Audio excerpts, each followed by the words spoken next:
Apparently, today we're going to be talking about gypsies.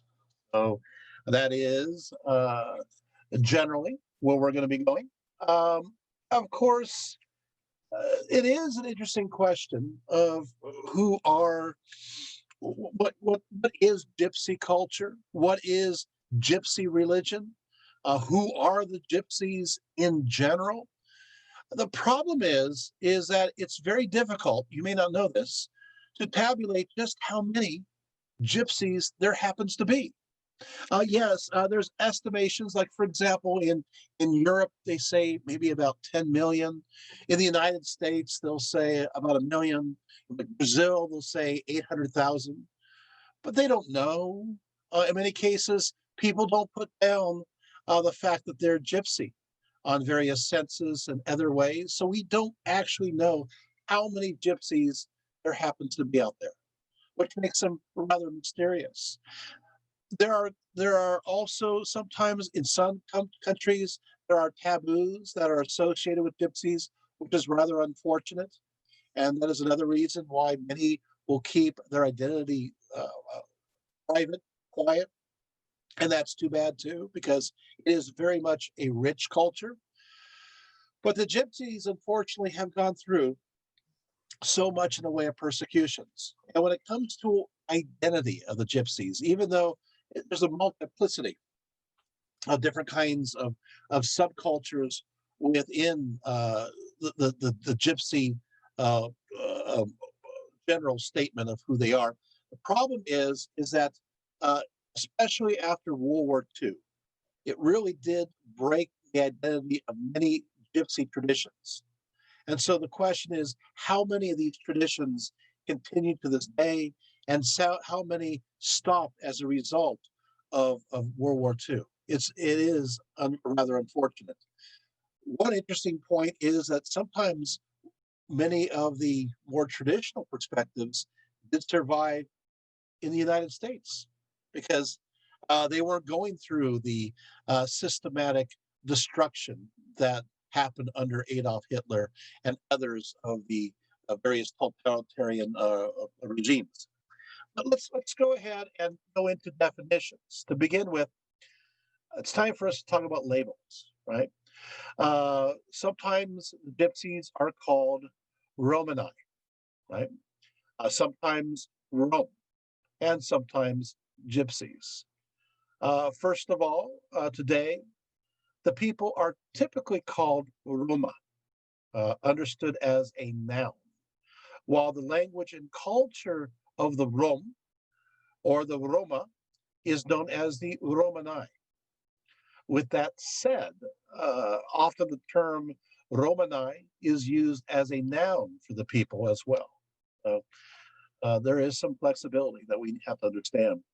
As for the designation, excuse me, gypsy, this derives from the word Egyptoi, which means Egyptian, with the belief that the Roma were itinerant Egyptians, believe it or not. Others created a legend that the gypsies were exiled from Egypt because they hid the baby Jesus from authorities. Well, there are, like I said, we're not sure about the amount of Romani today. Some will say 14 million, but we're not sure. So I can't really say precisely. Many gypsies do still speak their ancestral language, Romani. It is estimated that about 2 million do so. But with that said, this language is broken up in many various dialects. So let's talk about the question of the origins of the gypsies. This is interesting for me. Um, it's no longer up for debate. For a long time, it was, but no longer. And I'm going to go over that in a systematic way. The gypsies originated in India. I will repeat, gypsies did indeed originate in India. Uh, we'll go over the pillars of evidence. I'll go over three different points that will demonstrate their origins. First, number one, we know the gypsies came from India based upon stories connected to the Gypsies as they migrated from the subcontinent towards Europe. We'll talk about that in more detail later, but we'll go over some bits and pieces now. One of the earliest such stories is recorded in the Shahnameh concerning the reign of the Sasanian king by the name of Bahram the fifth. According to this story, the king of the Sasanian Empire asked the king of India to send him 10,000 lute playing experts known as the luris, both men and women, in order to teach the poor in his realm to appreciate music and dance. Yeah.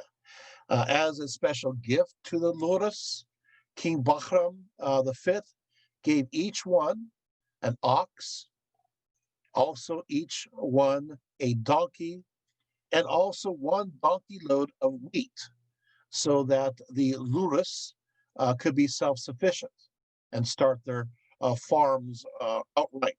And so that way they could focus on their music and their dance, teaching his subjects how to do so.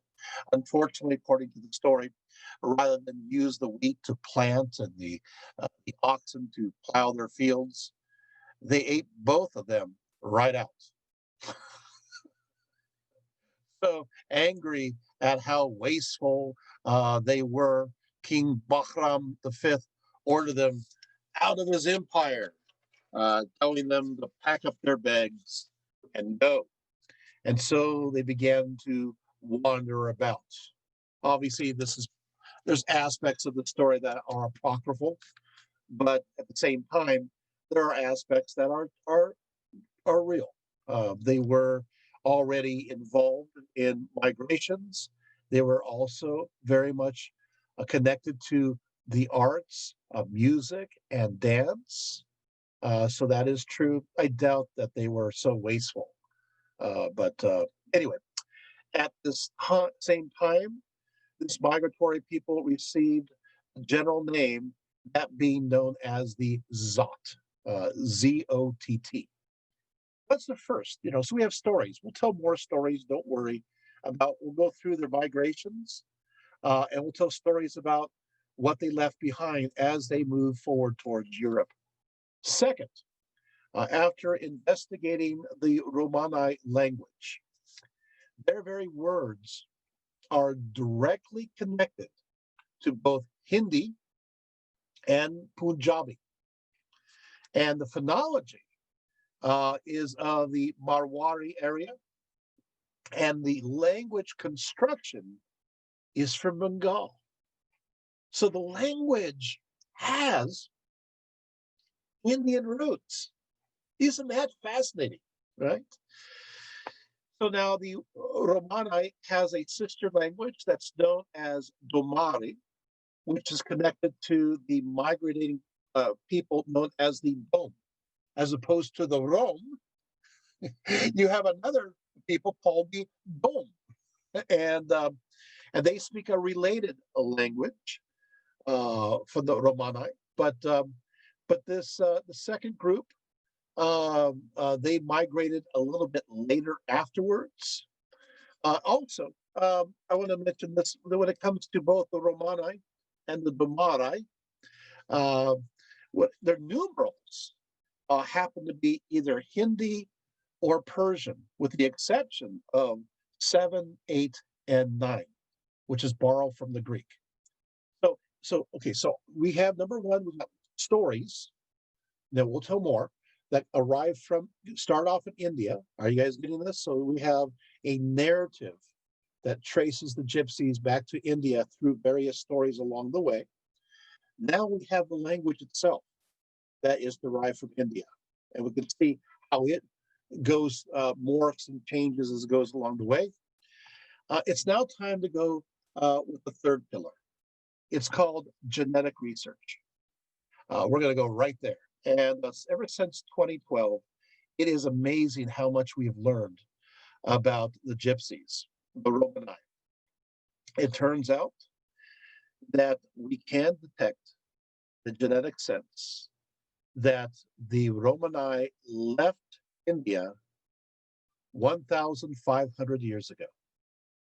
We can identify it, which is, by the way, very close to the exact date of the story of King Bahram, the one we just talked about, right? Furthermore, according to the same research, they reached the Balkans, Eastern Europe, around 900 years ago, so around 1100 CE. Also, genetic research that's I'll give you the source. It's from the European Journal of Human Genetics. Okay, revealed that over 70% of males belong to a single lineage that is very unique amongst the Roma. So there's a connection. Let's go a little bit further. In fact, 47.3% of Romani men carry the Y chromosome of haplogroup known as HM82, which is rare outside of South Asia. In fact, the mitochondria haplogroup M, which is most common in Indian subjects and rare outside Southern Asia, accounts for nearly 30% of the Romani people. In fact, the Polish Roma specifically are of the M5 lineage, which is exclusively from India and nowhere else. That is not enough. A specific kind of disorder that is a mesothenia, it's a congenital situation, is found in Romanized subjects and is caused by what is known as the 1267 DELG mutation, which is only known from people of Indian ancestry. You want to have proof? You want to have evidence? There it is. It's ironclad. The Gypsies are from India. Isn't that cool? they're from India, and they came from there. And as they migrated across, they intermarried with various groups as they went along.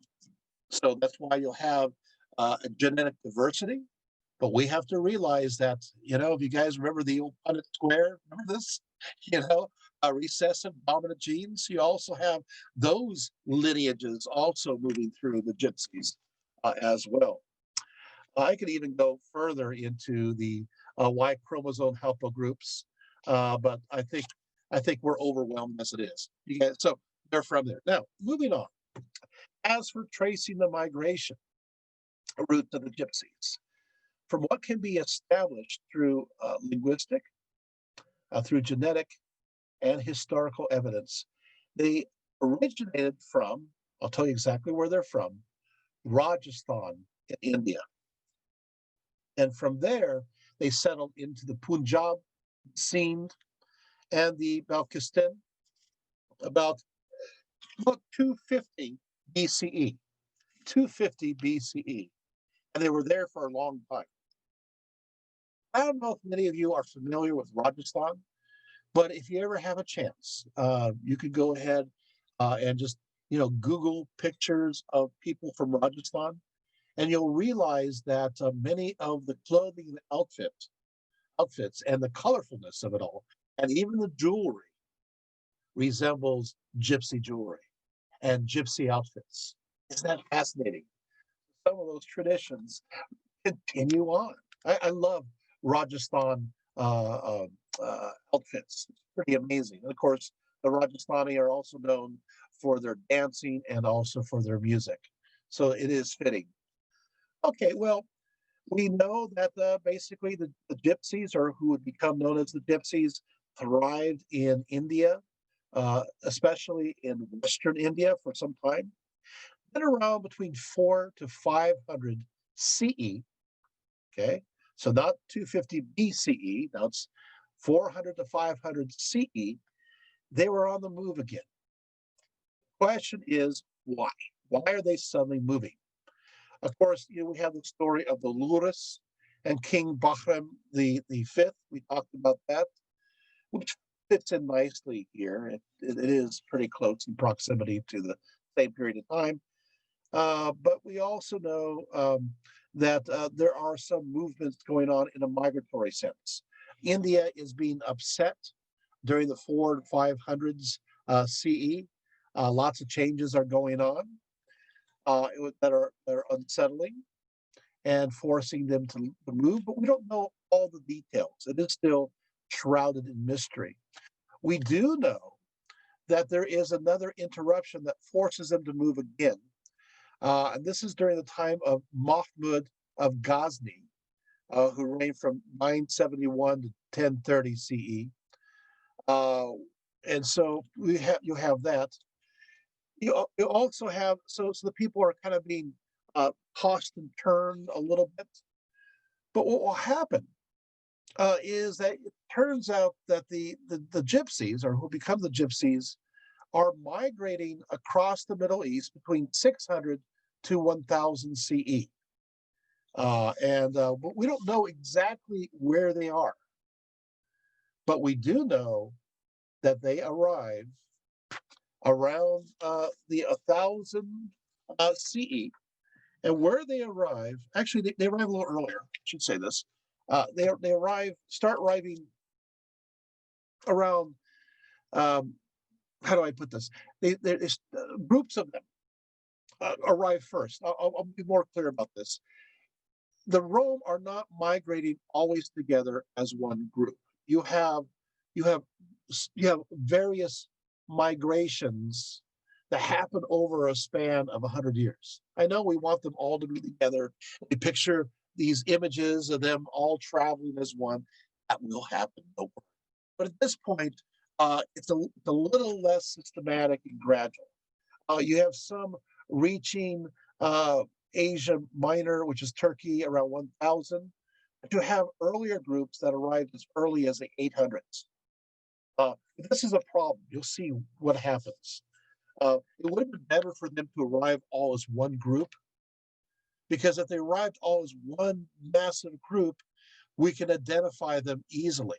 The problem is they came in littles to what is now Turkey in small groups, and they got mixed up with another group of people because there's not as many of them at once. I want you to follow what happened because this is important historically. What happens is they get mixed up with a Christian heresy. You just can't make this up. Okay, so they get confused with another group. They arrive at the edge of what is known as the Byzantine Empire. The Byzantine Empire, or the Eastern Roman Empire, and they arrive in an area known as Laconia and Phrygia. And I'll tell you a little secret. They're still there. They're still in Laconia. They're still in Phrygia. They're still in Turkey. Those very same gypsies. So gypsies, not always. They oftentimes stay as they go to various places. I had an opportunity when I was in Turkey. I've been to Turkey a few times. This was in the year 2008. And I was exploring an ancient city by the name of Nicaea, which is Iznik today. And I ran into three wonderful gentlemen. One was an educator; he's a scholar. One was a retired captain of the Navy, and the other was a philosopher. And I was actually in a ancient theater from Roman times. I run into these three people, and I start hanging around with them. And they said, we're here for a certain reason. I go, well, what are you here for? Well, we're going to go up the hill because we're going to meet somebody. So we went up the hill behind this ancient city, and there was an old gypsy woman. And I have pictures. And they sat around her and they interviewed her, asking her questions about her beliefs and her various things related to the combination of Islam with her beliefs. She talked about spirits and how they operated within nature. She talked about local magic. She talked about the evil eye. She talked about various other kinds of rituals that she does. And she talked about fortune telling. And these three were writing this all down. I'm going, what a great opportunity. And she was so old, but she remembered the times before World War II and the old traditions. Yeah, the Gypsies are still there. Okay, sorry, that was a fun story. But so what happens is they get mixed up because they arrive so slowly, and the group is known as the Anthigonoi. I'll spell it out. The Anthigonoi is Athinganoi.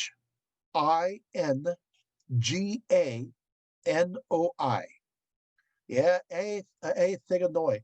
Basically, you put an alpha in front of something, it means it's you are undoing it because the word thigano means to touch. Thigano means to touch. So if theist, and you throw in an A in front of it, atheist. Are you guys following this? So if you throw an alpha in front of thigano, it goes from touch to, can anybody say it? Untouchable. They are the untouchables. Does that, you're going, wait a second, that's interesting. Because in many cases, some scholars of the Gypsies say that the Gypsies in India were understood as being connected to the untouchables. And it is said that that's one of the reasons why they're migrating from place to place, because they're being rejected. Well, they're getting mixed up with another group of individuals, these Christians, who are also known as the untouchables. Of course, the question is, it's the chicken and egg kind of thing. Which came first? Was it the Gypsies that gave the name to the heresy? Or was it the heresy that gave the name to the Gypsies? We don't know for sure. And I love the ambiguity of it all. Okay, so the Athiganoi, they're thriving during the 8th and 9th centuries, and they're getting mixed up with the Gypsies. The Athiganoi, they are monarchists. They emphasize that God as was one person in nature and not three as in the Trinity. But, and they had through in aspects of a belief system known as Manichaeism thrown in for good measure. But the Romani, because they migrated to the very same region of the Athiganoi, the Greeks began to associate the two groups and as one. They got confused between the religion and the people. And so some people say maybe the Romani adopted the Athiganoi beliefs. Other people say maybe the Athiganoi adopted the Romani beliefs.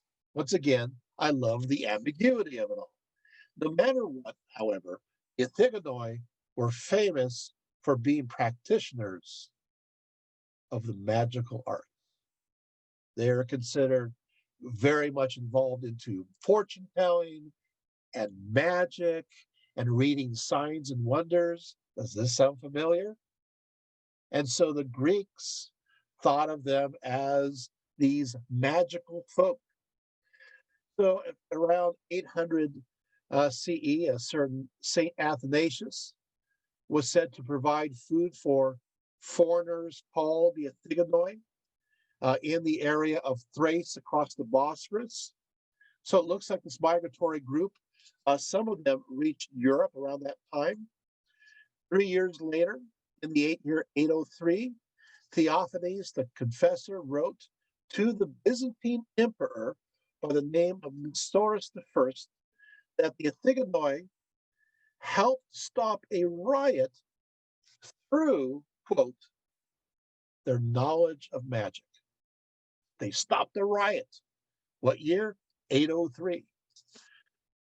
While the Manichaean sect that mixed with Christianity faded away by the 11th century, the name Athiganoi now is associated with the Gypsies. Yeah, the heresy maybe went away, But the Gypsies got this name. So when you're looking through documents in the Byzantine Empire about the Gypsies, you don't look under the word gypsy, you don't look under the name Romani, you look under the name Athiganoi. Is that helpful? Athiganoi are at this point one and the same with the Gypsies. Okay, and in 1054, during the reign of Constantine of the Ninth, various itinerant fortune tellers, ventriloquists, and wizards visited him, and they were called the Higanoi. Here we go, more specifics. Now, already by 1054, the Gypsies are known for being ventriloquists, fortune tellers, and wizards. Once again, connecting them to their magical aspects, right? This is according to the life of St. George the Anchorite, right?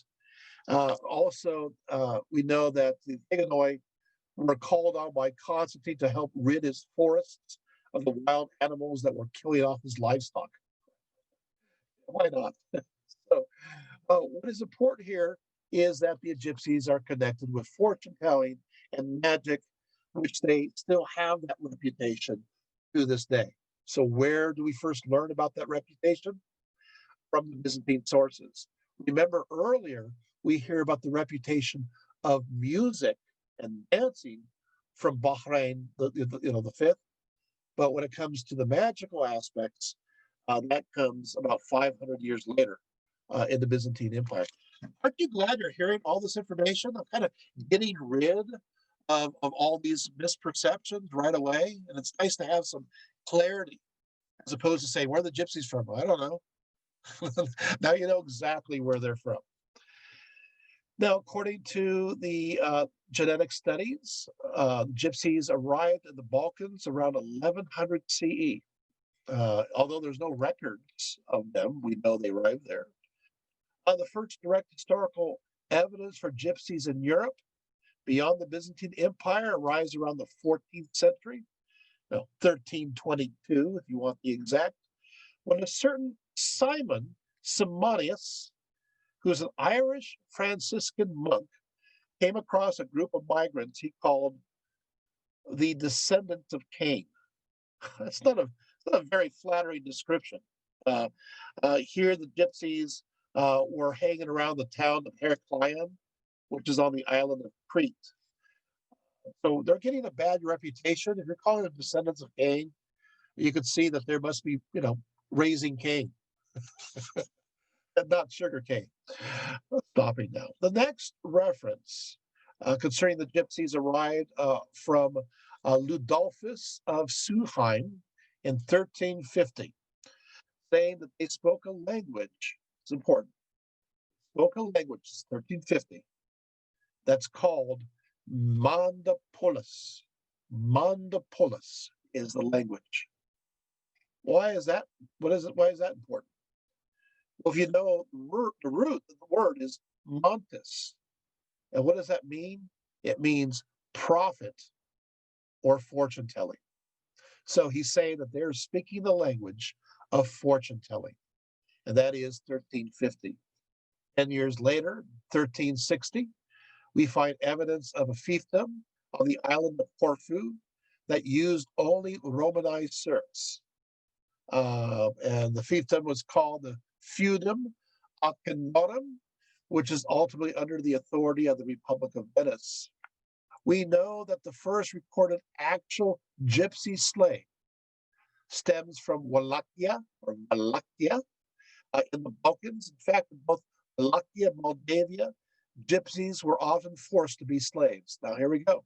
So the beginning of the enslavement, the big way of gypsies, starts in the Balkans during the 1300s. And unfortunately, the enslavement of these gypsies in this area would continue until 1856. They were slaves. You realize that? Yeah. In Moravia, gypsy women were set aside to have their ears severed. This happened also in Bohemia. So persecutions are starting. They're migratory people. Nobody wants to have them around. Now they're moving in larger groups. And in larger groups, they seem more of a threat to many people. And they beg for sustenance, and people don't want to give it to them. And so they have to steal food, survive. And so this starts a very unhappy relationship between gypsies and the peoples of Europe. They moved around, by the way, by this point, in covered wagons. That's why the national flag has the spoked wheel, right? Now, the gypsies split into two different groups, with one group migrating northward into Central Europe, reaching German lands by 1417. In fact, the Holy Roman Emperor, by the name of Sigismund, guaranteed safe conduct into his domain by his own personal orders. So that was seen to be good, but unfortunately, their reception was not always positive there either. For already in the Meissen region of Germany, they ordered them expelled the year before he approved them in 1416. And they were also expelled from Lucerne in 1471. In other places, in the German realms, they took their children away and forced them into labor. So I know we hear stories about the gypsies stealing children. Have you heard the stories about the people stealing the gypsy children away from them? Yeah, this happened a lot. And we got to be very careful about these stereotypes. And unfortunately, these stereotypes of gypsies continue to this day. Okay. Situations grew worse in Switzerland, where all gypsies were ordered to be put to death in the year 1510. Any gypsy found were to be killed. This is attempts of ethnic cleansing already at that period of time. It gets worse. The German realms, you can't protect the gypsies. In 1545, at the Diet of Augsburg, it declared that, quote, whoever kills a gypsy will be guilty of no murder, unquote. The resulting slaughter was so intense that the government had to make qualifications to, quote, forbid the drowning of Romani women and children, unquote. So persecutions go all the way back. Then this group went to Denmark, right? And Sweden. They're ordered out of Sweden in 1525. They're ordered to be put to death in Denmark in 1536. Isn't this tragic hearing this story? It's pretty upsetting. Okay. The other group of the Romanite migrants went southeast. It went southeast. It passed through Italy and then arrived in the Iberian Peninsula during the 15th century. In 1493, the Gypsies were expelled from Milan. In 1512, the Gypsies were expelled from Catalonia. By 1538, Portugal began to deport the Gypsies to the colonies. Eventually, these two groups met, and where did they meet? France. So they met back in France in 1500. By 1504, they were already ordered out of the country 4 years later.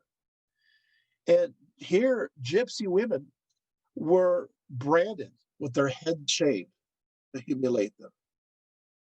This is horrendous, right? So where can the gypsies go? They go across to England. Perhaps England will welcome them, right? They arrived in England and Scotland around 1500. But in 1530, the gypsies were ordered out of England, as expressed by the Egyptian Act, which accused gypsies of deceiving people to get their money, especially by telling their fortunes. So I will read the edict right now from 1530. So this is a quote about the gypsies in 1530.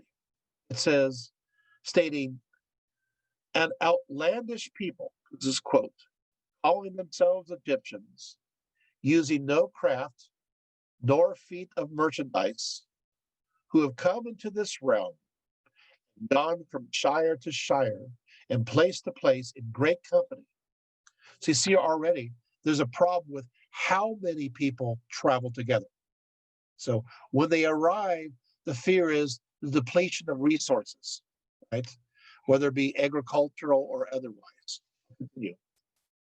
And they use great subtlety and crafty means to deceive the people, bearing them in hand that they, by palmistry, reading hands, could tell men's and women's fortunes, and so many times by craft and subtlety have deceived the people for their money, and also have committed many heinous felonies and robberies to the great hurt and deceit of the people that they have come among.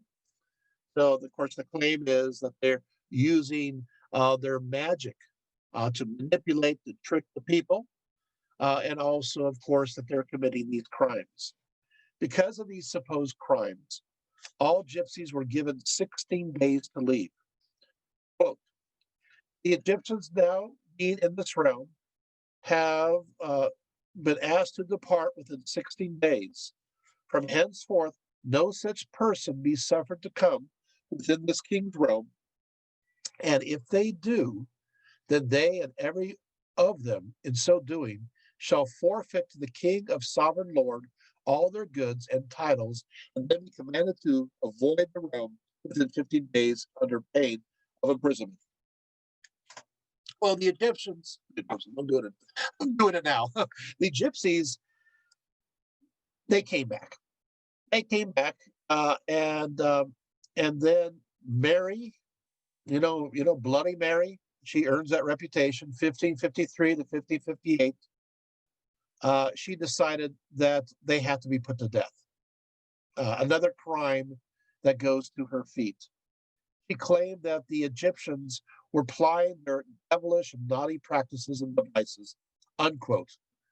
Eventually, so that was Bloody Mary. Eventually, England relaxed its anti-gypsy policy. Thank you very much, Queen Elizabeth I. Good stuff.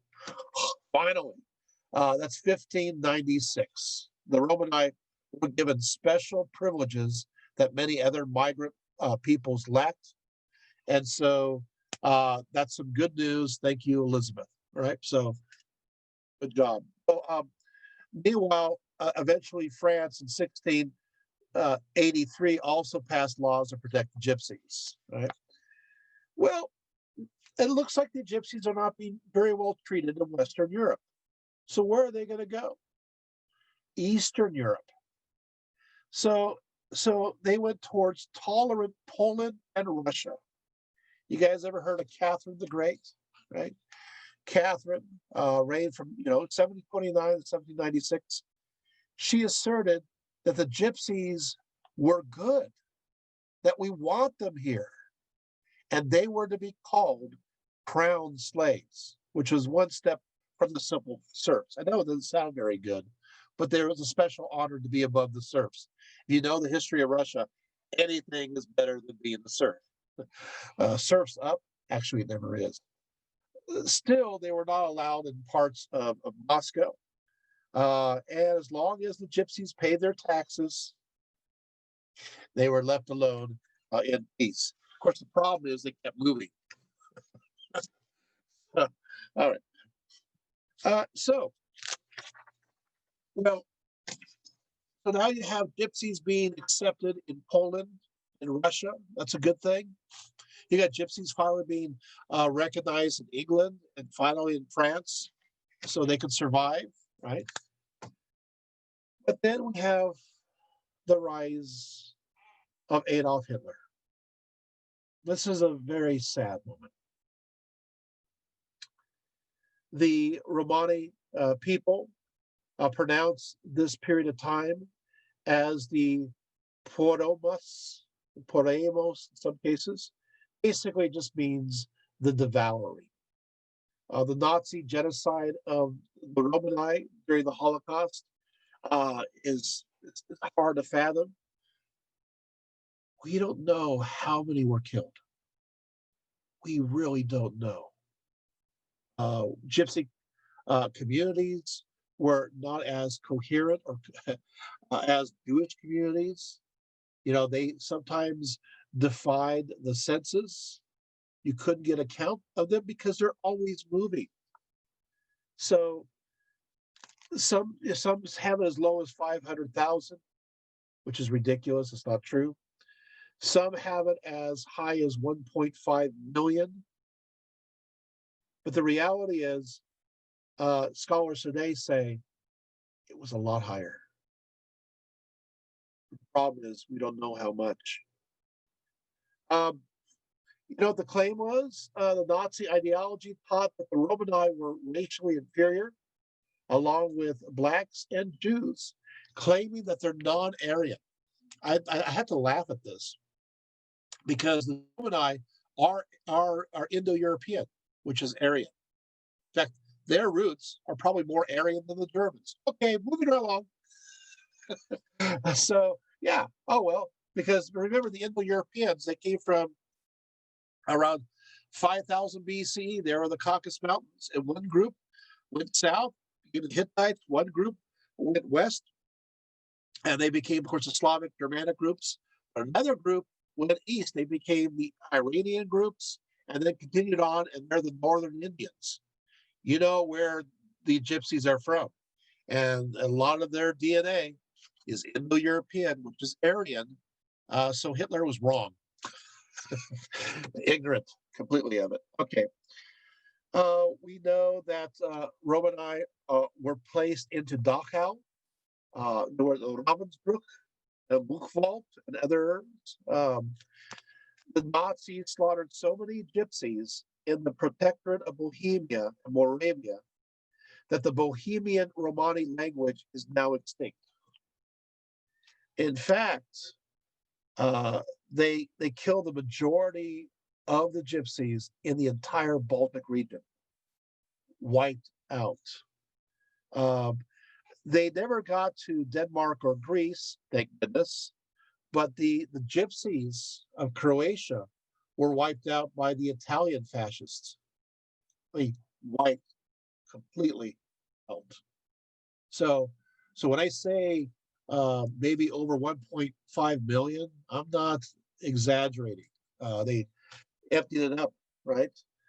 It's very upsetting. Okay, so because of that, this is the problem. Because of that, a lot of gypsy traditions, as you may expect, were broken at that time, right? Because so many were killed. But you know what place is missing is the Americas. The gypsies were also going to the Americas. And so, what is fascinating, if some of you have a gypsy background, you know this, is that some of the old roots are sometimes found in the New World and some of those old practices. The gypsies, carried on their traditional ways of moving around wagons throughout the countryside for a long period of time. I remember my dad, still around. He talks about how the gypsies would come into Iowa and they go through their wagons and they arrive outside of Pella, Iowa, and they would do the complete making a ring, and they would have the fire in the middle of the camp area. And they'd have the dancing and they have the singing. And of course, all those conservative Dutch people in Pella would say, keep your kids indoors. They're going to steal them away. you know. So they're worried about little Ronnie. My dad would be taken away by the gypsies. That was always, but you know what? That was a convenient threat. It just basically is, we don't want you out late at night, so maybe the gypsies will get you. They'll get you indoors. Uh, there were some cases where kids were taken away. So there were those during the 40s and 50s. So not everything's an exaggeration, but for the most part, that didn't happen. Gypsy communities are still so large, can't get away with taking a kid. Where are they going to go? Slow wheels moving off, you know. especially in the age of the automobile. No, no. So anyway, you get my point. It's a lot of that is urban legend that's spun around, but people do enjoy doing that too much. From the memory of him, as well as the memory of other people I know, I found the Gypsies entirely wonderful. They they were great. You go there and they would give you, they have so little and they give you everything they have. You know, it's like, oh, hey, so they're very hospitable. Although they had cleanliness practices, which we'll talk about, they do have that. At the same time, they're oftentimes very generous and very happy to be with you. And so there is a good legacy here, right? That we forget, that needs to be remembered. So let's talk about the gypsy ideas or beliefs in general about. Okay, so here we go. A catch-all phrase for the Romanized philosophy of life, inclusive of their independent, wandering spirit, their culture, and their laws and their beliefs, is known as Romanpen. Romanpen, Romanipn. Unfortunately, Romanpen, a lot of that was broken up during the time of the Nazis. So some of those traditions disappeared among some gypsies. I did this talk one time before, actually twice before, and I had some gypsies in the audience. It's interesting because gypsies from different backgrounds. So one gypsy said, "Yeah, that's exactly what we do." The other gypsies are, "We don't do that at all." And they're adamant about it. And one was an Adams. You guys, I'm not sure if you guys are familiar with that name. A lot of gypsies in the California area have the name Adams as their last name. How many people do that? Adams, as a okay, moving right along. I can do web searches and they go, "Wow, look at that!" Yeah, Adams is a popular surname. Okay, so Romapan. Okay, now they do have. Where was I? Oh yeah. According to Romapan standards, the tribal leader was called the Rom Baro, who gains this position not by birth. I like this, but through the merit of his abilities and the wisdom of his counsel. So he's not there because he was born to privilege. He's there because he proved himself to be worthy of the position. It's unfortunately that it's patriarchal. That's the only drawback. So these big men, these leaders, were usually very intelligent, good at strategies. They usually knew the local languages quite well, so they could communicate. Um, so that they did have um, elaborate purity laws that they enforced as well. Now, there is another little bit here. They talk about the designations Gajo and Gaji. The word Gajo, Gadjo, and Gaji, Gadji, that's a reference to those who are non-Romani. So they're like, it would be like Jews calling Gentiles. That'd be a good example, right? Of course, the question is, where does the word come from? It's under debate. Some people say it's a derivation of the word village. And since the Romani travel from place to place and usually don't settle in a village, they do later on. The idea is those village dwellers, you know, those villagers who cause us all of these problems. Uh, Now, without question, I got to tell you, the Gypsies are all about family. And when I talk about family, I'm talking about extended family. And when I'm talking about family, also, I'm talking about let's have as many kids as possible. These families are huge, right? So, in fact, you need to get started as early as possible to have as many kids as possible. The idea of sex before marriage uh, was uh, not looked upon with great fondness, because everybody knows that as soon as the woman enters puberty, she needs to be married. Well, how early is that? Well, if she's 12 years old, hits puberty, congratulations, it's time to get married. Unfortunately, if you're 10 years old, you hit puberty, congratulations, you just got married. So child marriage was practiced by the Romani.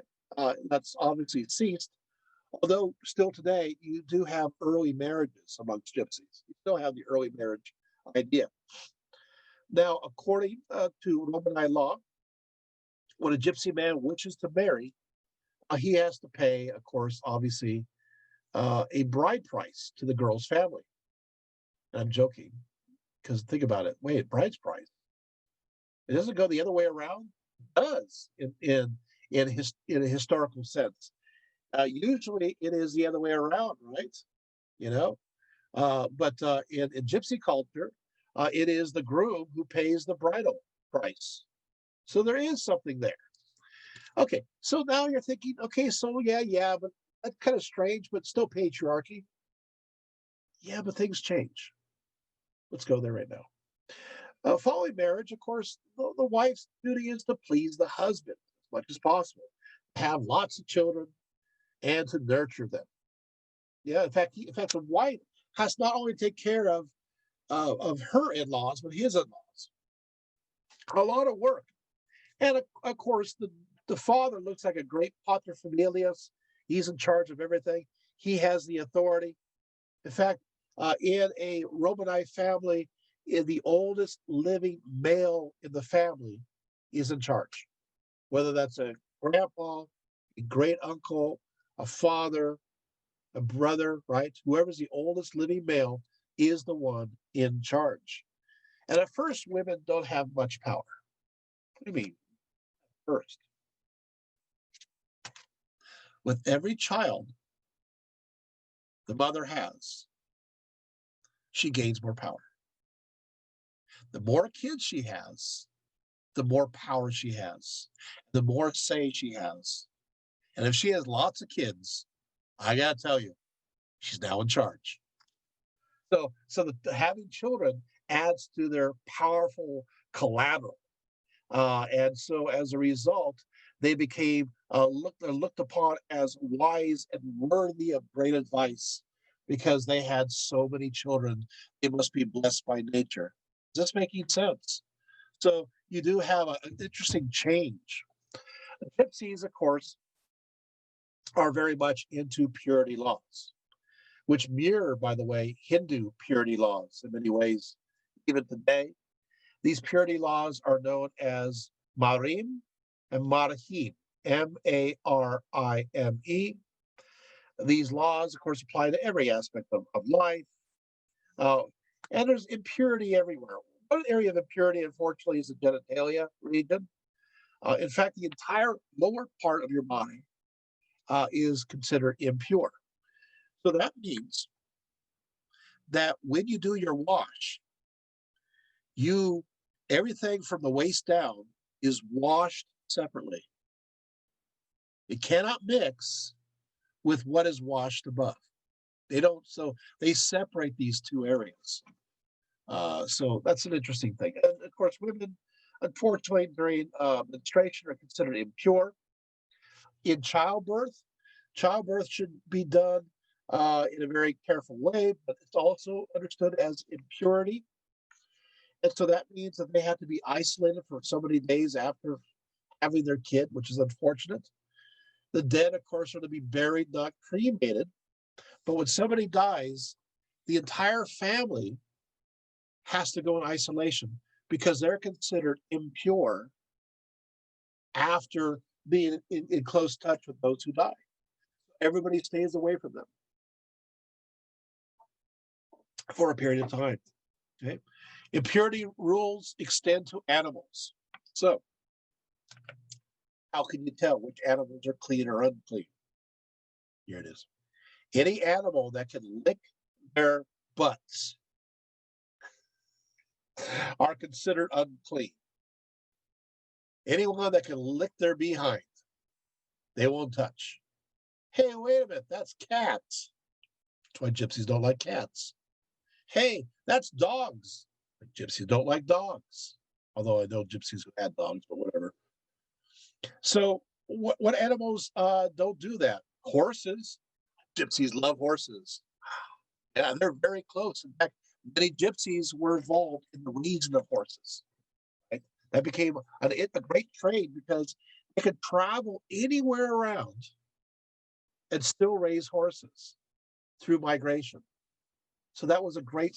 So not just musical instruments and dancing, not just palmistry, fortune telling, but they could. But they're very much involved in the horse trade. You break them in, and they sell them from place to place, and anything they can move with them, they would do so.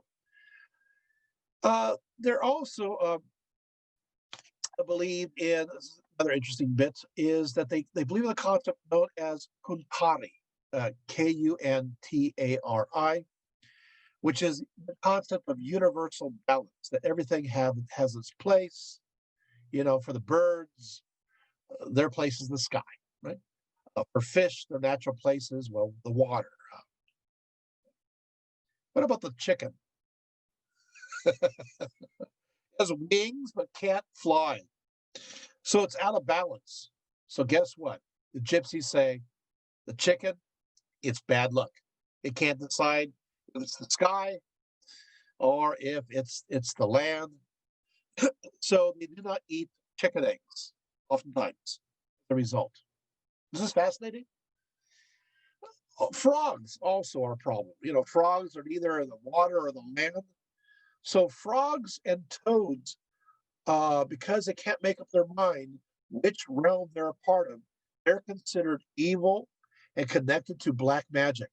This is where you get the stories of somebody being turned into a toad or a frog, right? This is where the evil ideas about medieval legends about witches. They're always having, the toads and the frogs and so forth, and black magical rituals, supposedly. Well, this again is connected to these ideas. The gypsies love wearing, for so many centuries, very colorful clothing. Yellow is a favorite. Uh, Kerchiefs and beads.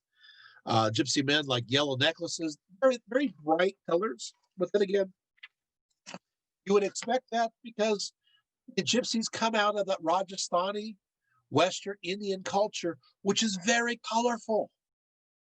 And so, yeah, they're part of that.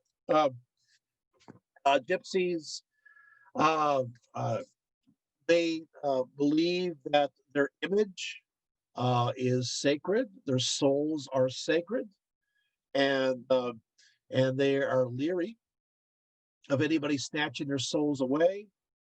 For some reason, what happened is that when photography came about, the old days of the big powder, they thought the big light was stealing their souls away.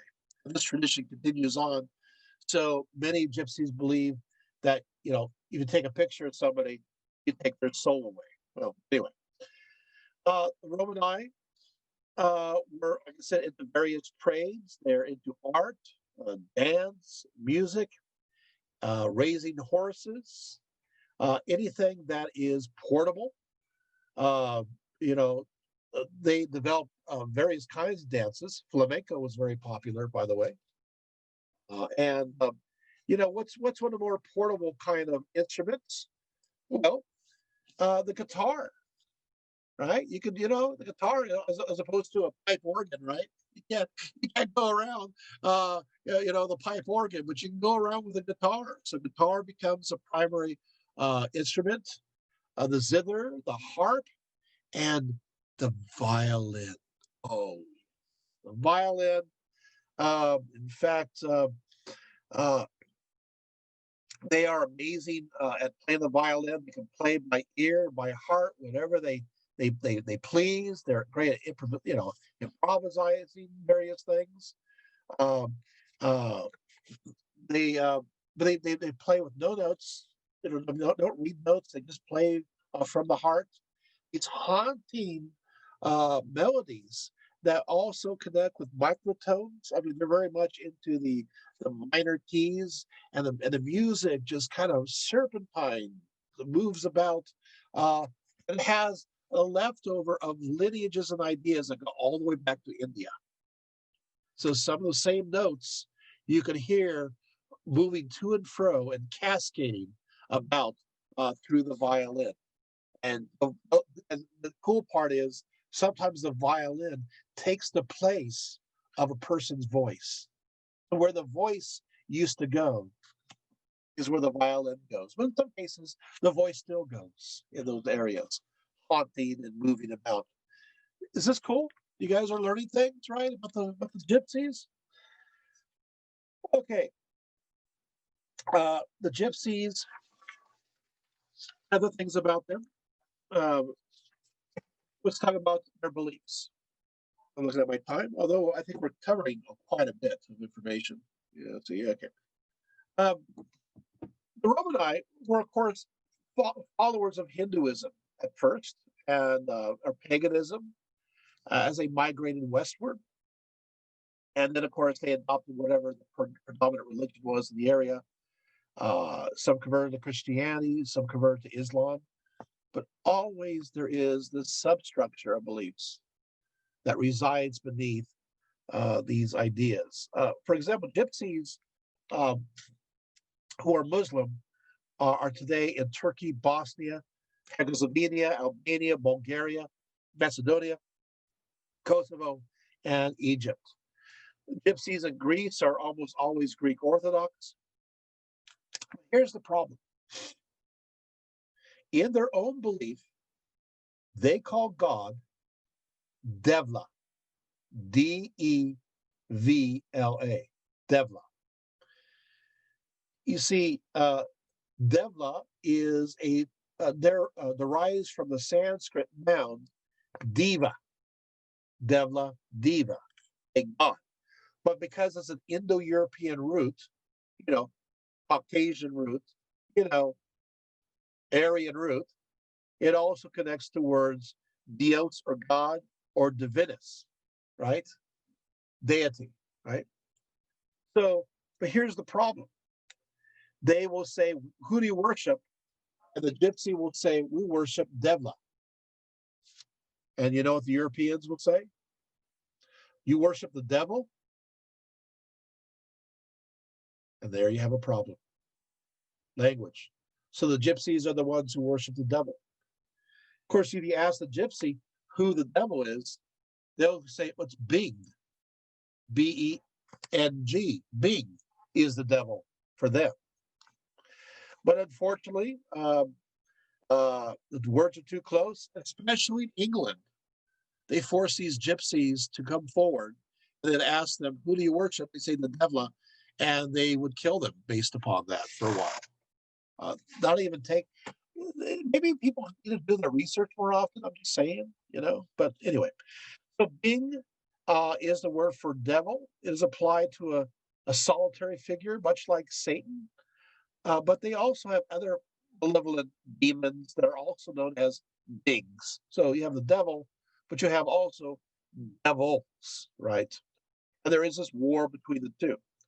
The Romani also have a word simply for spirit, and that's Ogi, Oghi, which is connected to the Hindi G.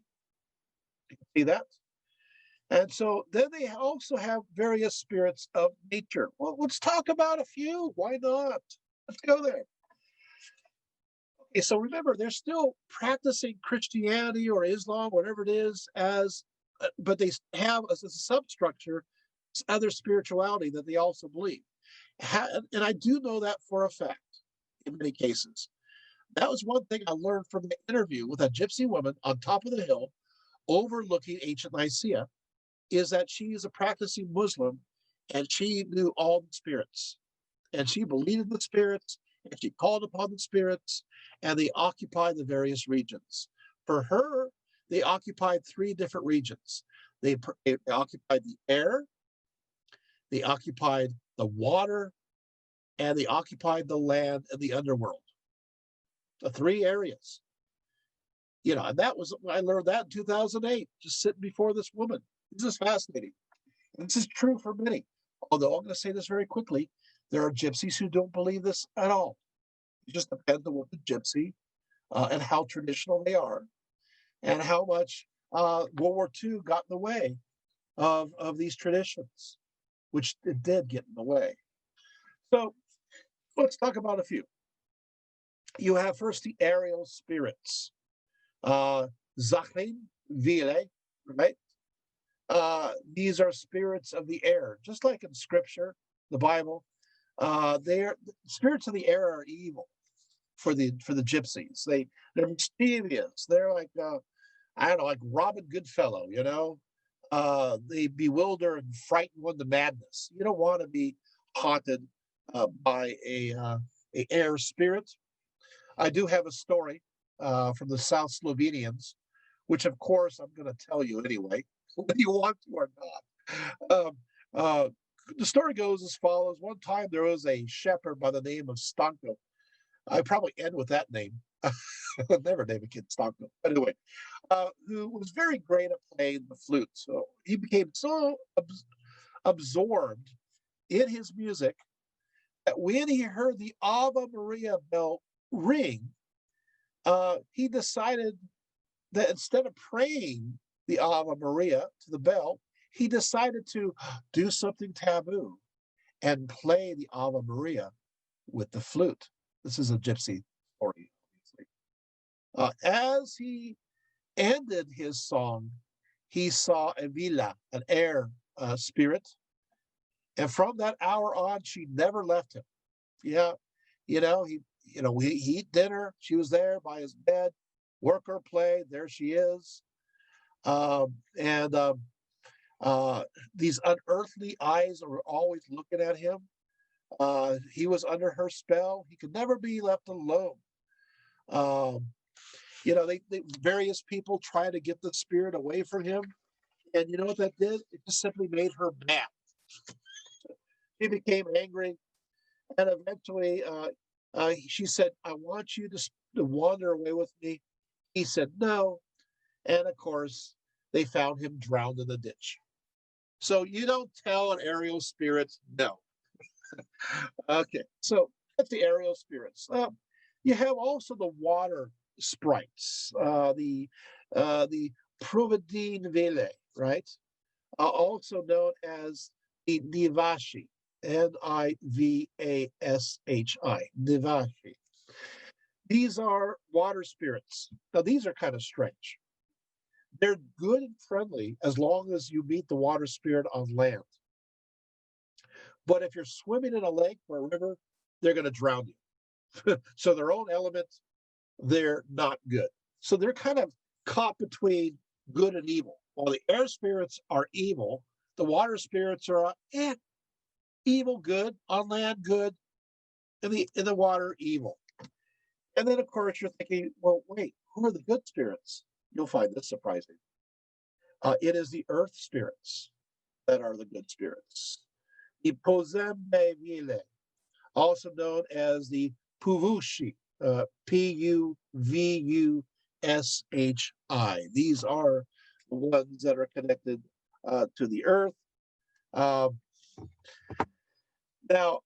these earth ones are very interesting. They are noble, friendly, give wise advice, and extremely ugly. It's like, okay, they live under the earth, these giant cities. They're covered with hair. The one negative aspect is they carry off mortal girls for wives, just to kind of add to the mixture. But one story of an earth spirit goes as follows. Yeah, I'm actually going to tell you a story. Why not? One time, a young ferocious woman came up to the world, and she sat in the fair green forest. She saw a very handsome man sleeping in the shade, and she said, What happiness it must be to have such a husband. Mine is so ugly. Her husband uh, overheard her and reflected. And he says, what a good idea it would be to lend my wife to this young man till she shall have borne a family of beautiful children, that I could sell them to my rich friends. So he said to his wife, you may live with this youth for 10 years if you will promise to give me either the boys or the girls which you bear him. She agreed. Then, uh, then he sang a song. Kuka, kuka, yay. Do you want this one here? Kuka, kuka, yay. So then the young man awoke, and the goblin offered him much gold and silver for his wife. He took it and lived with her for 10 years. And every year she bore him a son. But then, of course, the husband came back and it's time to collect. What you're going to give me? All the girls or all the boys? Which one? He said, well, guess what? I don't have any girls. I'm keeping the boys. So he was pretty upset by that. And he wept and he howled, Kuka, kukuye. These are dogs here. Kuka, kukuye. Can't make this up. That's a one story you're going to remember. Sing it all together. Kuka, kukuye. All right. Gypsies are also attracted to the moon. They love the moon. Uh, and there's lots of mysteries connected to the moon power. Uh, and of course, I got to tell you a moon story. It's the Gypsy Ballad of the Sun and the Moon. It goes as follows. One day, the sun resolved to marry. During 9 years, uh, during 9 years, drawn by 9 fiery horses, he had rolled by heaven and earth as fast as the wind or a fiery arrow. But it was in vain that he fatigued his horses. Nowhere could he find a love worthy of him. Nowhere in the universe was one who equaled the beauty of his sister, Helen, the beautiful Helen of the silver tresses. The sun went to meet her and thus addressed her, my dear little sister Helen, Helen of the silver tresses, let us be betrothed, for we are made for one another. We are alike, not only in our hair and features, but in our beauty. I have locks of gold and you have locks of silver. My face is shining and splendid, and yours is soft and radiant. She responded, oh, my brother, light of the world, one who is pure of all stains, one who has not seen a brother and sister married together, because it would be a shameful sin. At this rebuke, the sun hid himself and mounted up higher to the throne of God, bent before him and spoke, Lord, our Father, the time has come for me to wed, but alas, I cannot find a love worthy of me except for the beautiful Helen of the silver hair. God heard him and taken him by the hand, led him to hell to put the fear into his heart, and then into paradise to enchant his soul. Then he spoke to him and he said to the son, he said, which would you choose? You know, the hell or heaven? Guess what? The son chose hell. he wants Helen of the silver tresses. Oh boy, so the wedding day is set, and it's not a very good wedding day. Yes, during the service, the lights were extinguished, bells cracked while ringing, the seats turned themselves upside down, which is quite a measure, and the tower shook itself off its base. Even the priests lost their voice, and the sacred robes were torn off their backs.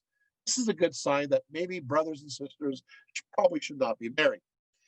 But what happened is that there's a curse, and so God turned Helen into a silverfish, and she floated away. And then he decided to throw that silverfish into the sky, and that became the moon. But he made a curse to the sun and said that you may chase her, but you'll never catch her, never have her. And so to this day, he chases her across the skies. It's kind of sad story. It's depressing. Oh, yes. Full moon, high sea, great man thou shalt be. Red dawning, cloudy sky, bloody death shalt thus die. Pray to the moon when she is round. Luck with you will then abound. What you seek for shall be found on the sea or solid ground. The You have also, of course, the Gypsies. I know we're right out of time, but I hope you're having fun, right, going through some of these stories. Um, the Gypsies do have a few saints. For example, Saint Sarah is viewed as a Gypsy saint, also known as Kai Sara, right? Or Kali Sara, which is the Hindu deity of India, right? Connected to Gypsies, Kali. So there's a fortress-like church in southern France. I've been there at the Santa Maria de la Mar. I spent some time there. And this is the place where supposedly Saint Sarah is buried. And what will happen is the story goes is that when the various two Marys crossed Mary Jacob or Mary Salome, when they arrived, the two Marys arrived at Santa Maria de la Mar. The version that's told by the Gypsies goes as follows: that there was a Sarah that was a pagan queen that lived near the Rhone River. And when the Marys arrived in their boat, Sarah proudly taunts them. In response, one of the Marys steps out of the boat and directly upon the rough waters and is able to walk on the water. She invites the queen to do the same.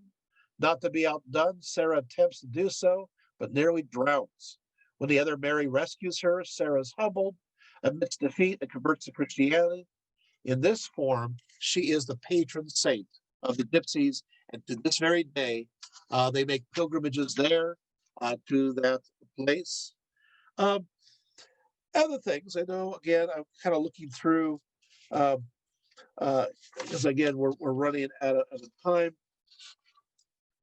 And that is of course, obviously, fortune telling is very important for the Gypsies as a revenue stream.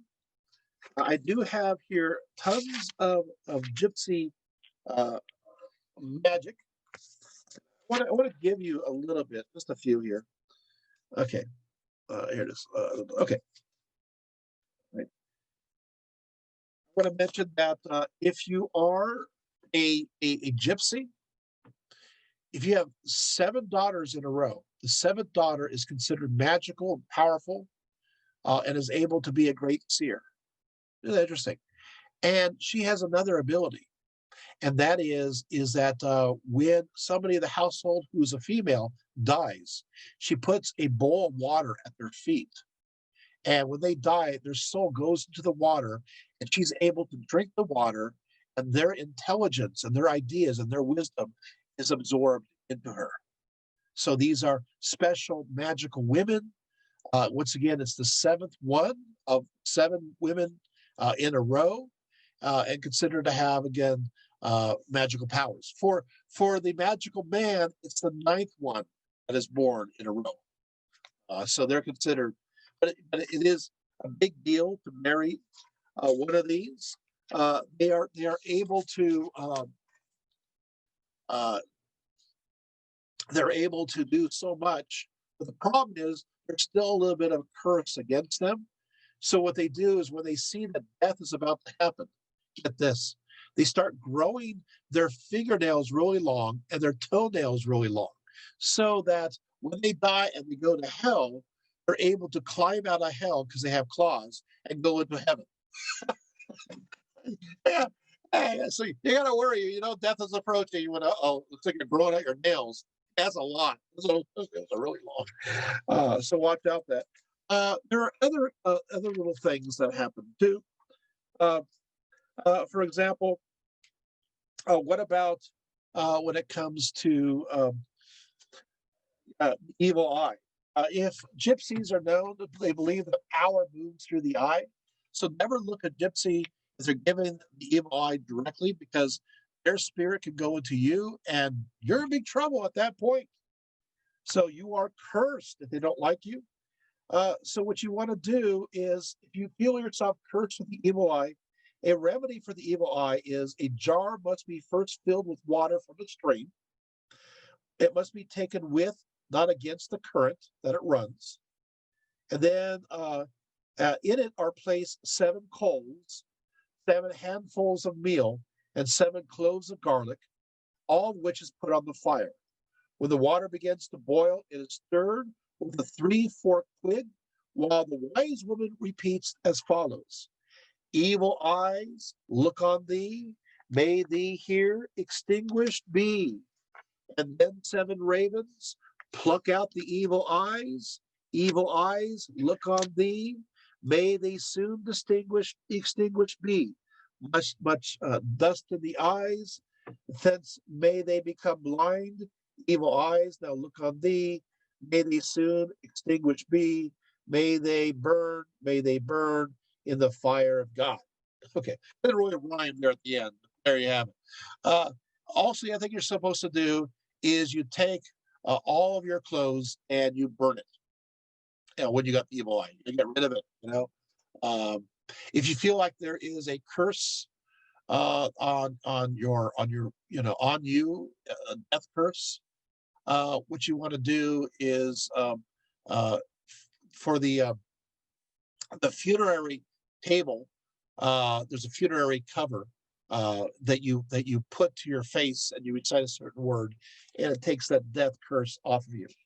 So, that's another little bit here and there. I'm trying to think of some other fun bits and pieces. Although I see that we are almost out of time, but I do want to also mention that uh, that the gypsy blessings are also considered just as powerful. You get blessed by a gypsy, woohoo! Good things are happening to you. Unfortunately, gypsies are connected to various tricks. The most famous trick that they're connected to is this: they will arrive in your house and they would say, "Hey, you know what? You want to make double what you have? Yeah, yeah, okay. So what you want to do is sympathetic magic. You bury your most precious belongings under your house, and it will double after I do my special magic." Okay. So what you do is you gather things up, your favorite silverware or goldware or silver, you bury that into the floor. Of course, the gypsy knows where it is, right? But what happens is that she's going to officiate. So what she will do is that she will have a bundle that is the same size on her somewhere. And so they have the official reopening, in which case she'll switch the bundles. And then she'll say, okay, it's occurring.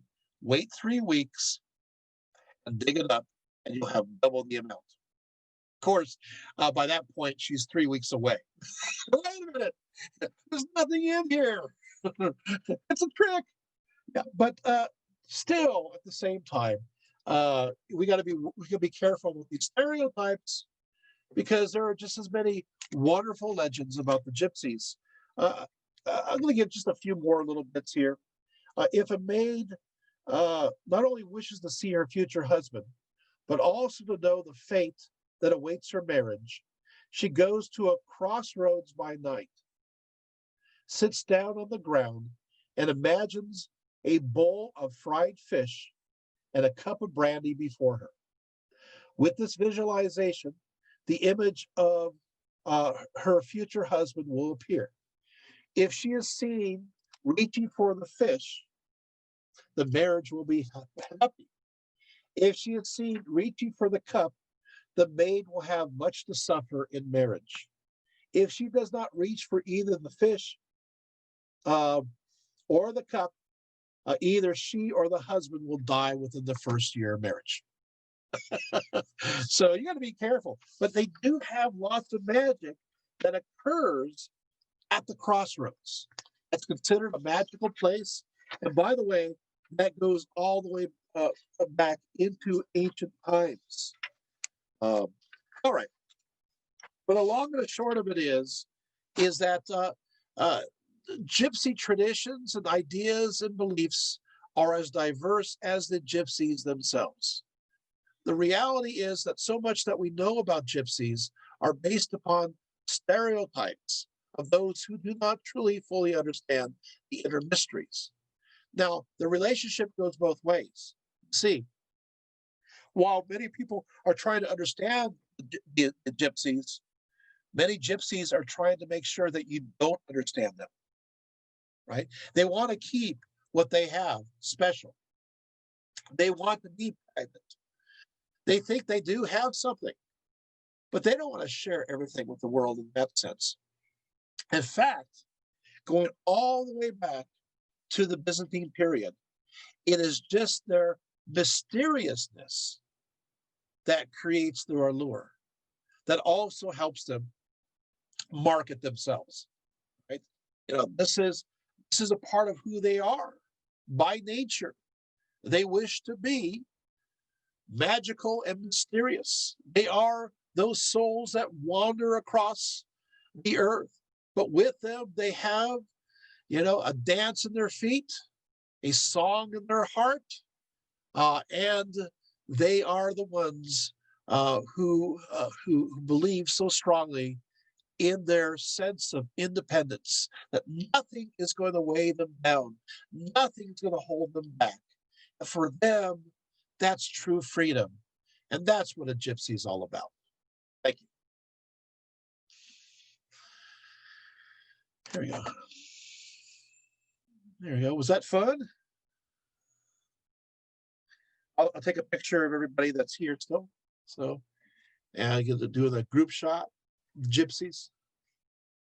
If you have your cameras, tell me when you're ready. It's fine that I think I'm speaking German. I gotta stop. That's weird. I'm tired. All right, ready? 1, 2, and okay, here we go. Good. There we go. Hey, did you guys enjoy yourselves? Was that fun? Do you feel like you know the gypsies like a little bit more or a little bit less? As the gypsies will go, yeah, learn less. Thank you. Yeah, thank you for yes. Yeah, I have tons of all these fun gypsy stories, but too much, too much stuff. I really do love the violin, that's for sure. There's a lot of stories that go around the violin. Okay, so any questions? James, can I say something? Sure, you can. Have you seen I'm sure you've seen the documentary Lacho Dorm. I have heard it. I have not seen it. I love that documentary. I think you'd appreciate it because what's great is it talks about gypsies from India. Okay. And it talks about them from all over the world. But like when you brought up the opening of your talk, it definitely made perfect sense to how they would originally be from that area. And that movie I saw maybe 10 years ago, and it really opened up my mind to realize just the expansion of that entire culture throughout a great section of the world. So it's really fascinating when you brought up what you brought up, just how much it makes sense. So I really appreciate your talk. And I need to find you a copy of that movie. I need to get one for myself because I had a friend who had it on VHS, and I hope it's on DVD at one point. It's a beautiful, beautiful movie. Yeah. Can you type that into the chat so that we can all look for it? Let me see how to do that.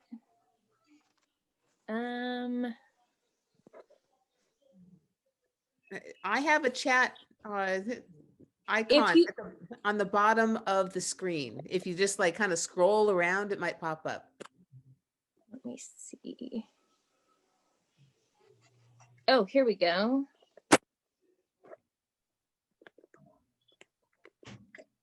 Let me double check that I'm spelling it right.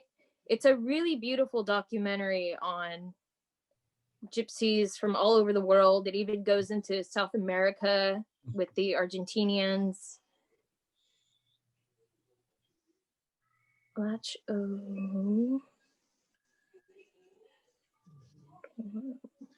Yeah, still a lot of discrimination against Romani. There really is. Yeah, it's a problem. It's a problem in Orange County. You guys know about that, right? Yes. I knew that we had a gypsy population in Orange County. Yep. I Yeah, used to work at a jewelry store, and they would come in and sell jewelry to us, gold by the weight. And one time, one of the younger family members sold us plated chains. And my boss called up the dad and said, hey, and they fixed it. They came and made it right.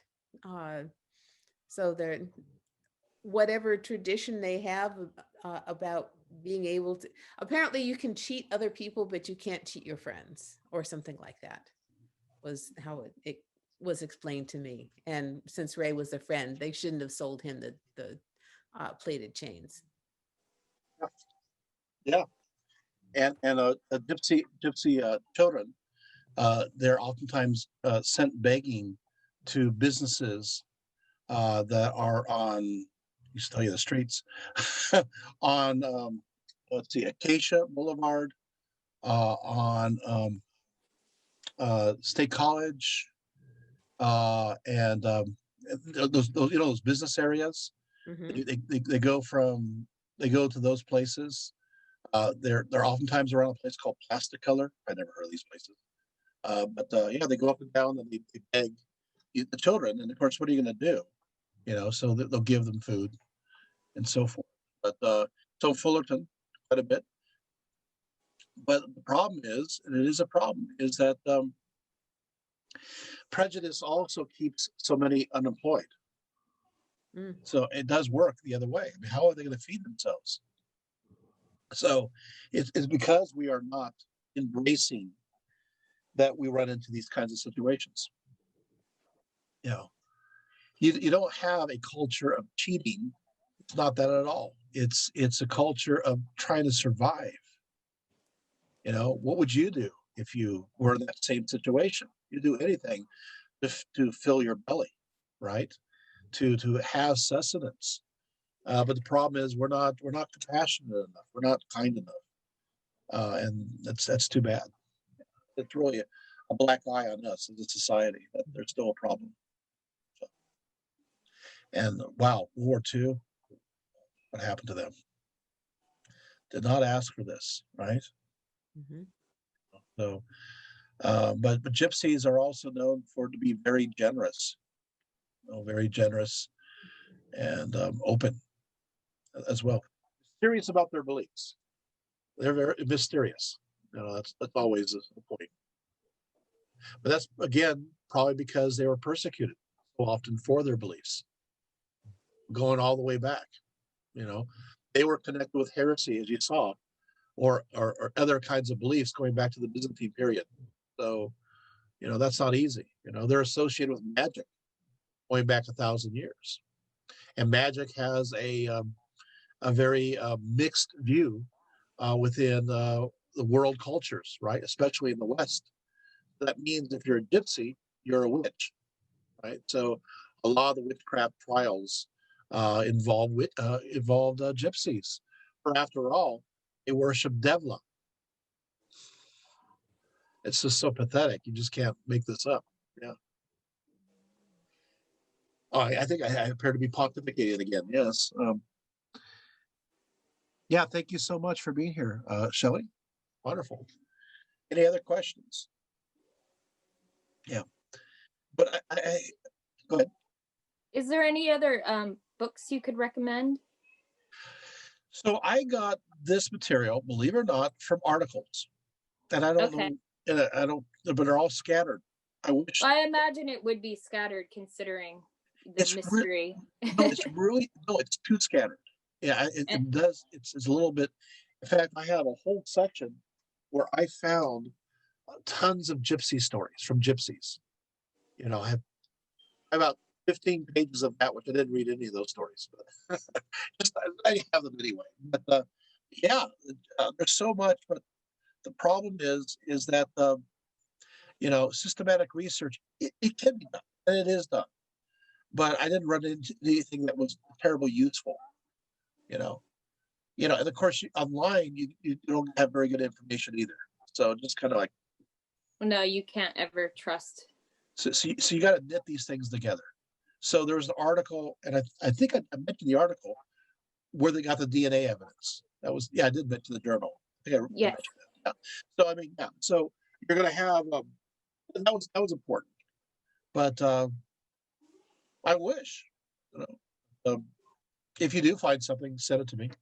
I will. I'll let you know. It's Yeah. fascinating. Thank you so much. Yeah. Thank you so much for being here. Yeah. Any other thoughts or questions?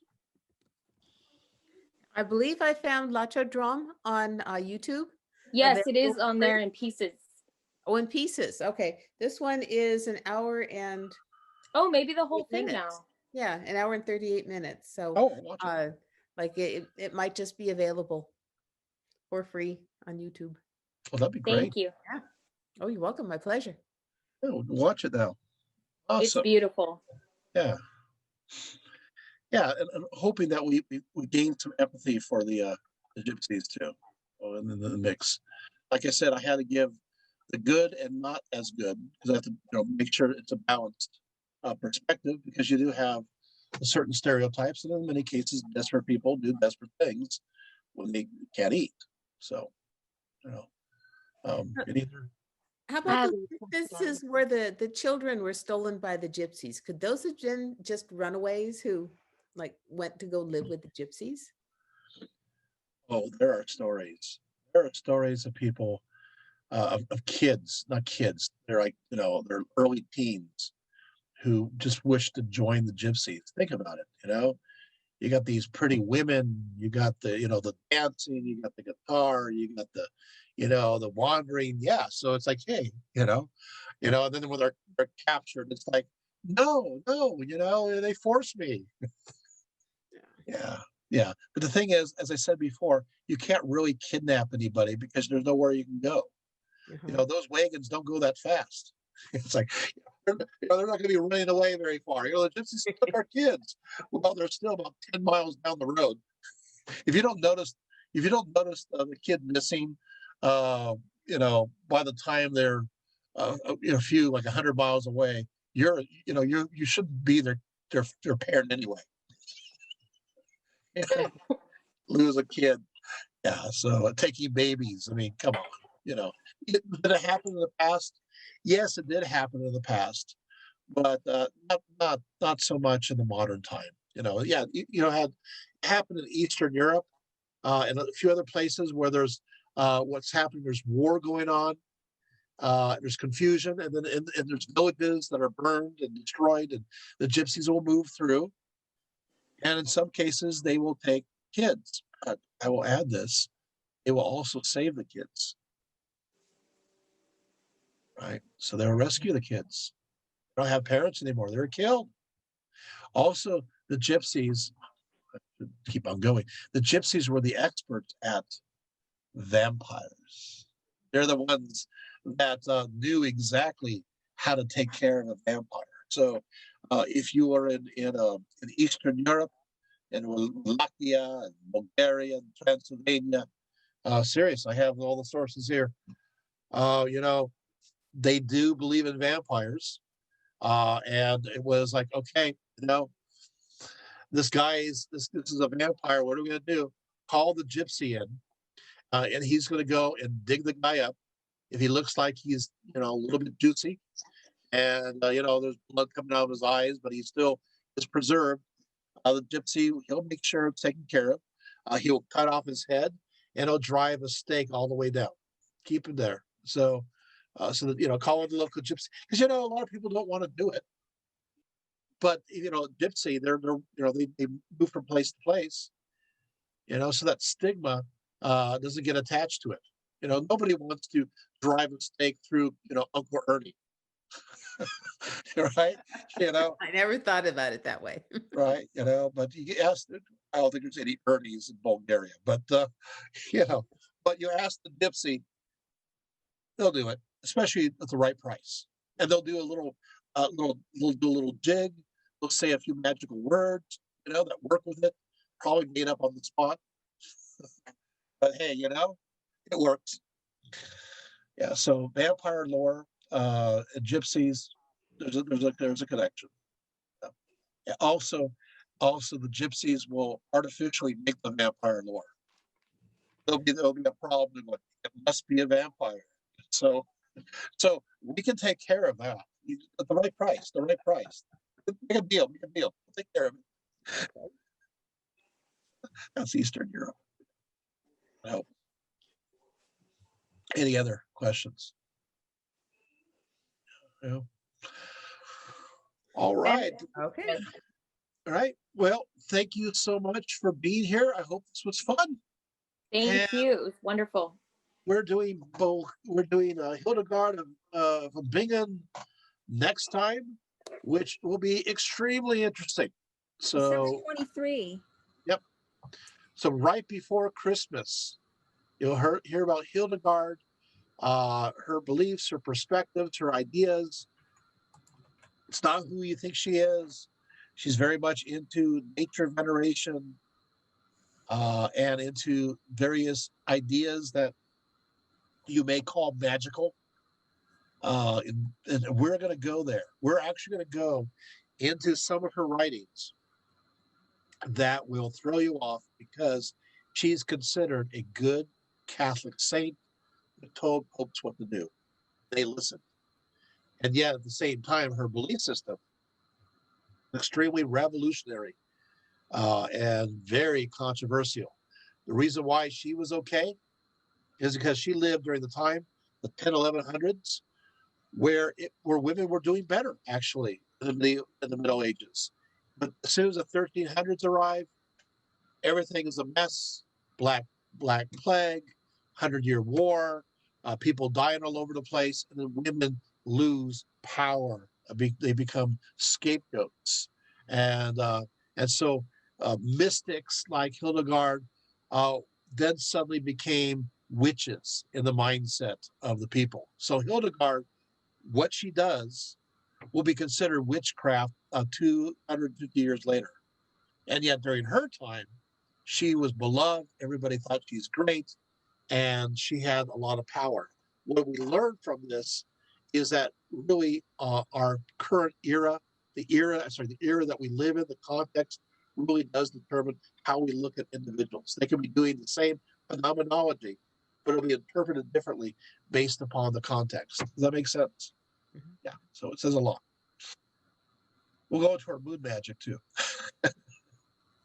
Yeah. Any other thoughts? Right. And of course, obviously, Lilith, beginning next year. So January 13th. there it is. Okay. Well, thank you so much. Thank you. Thank you.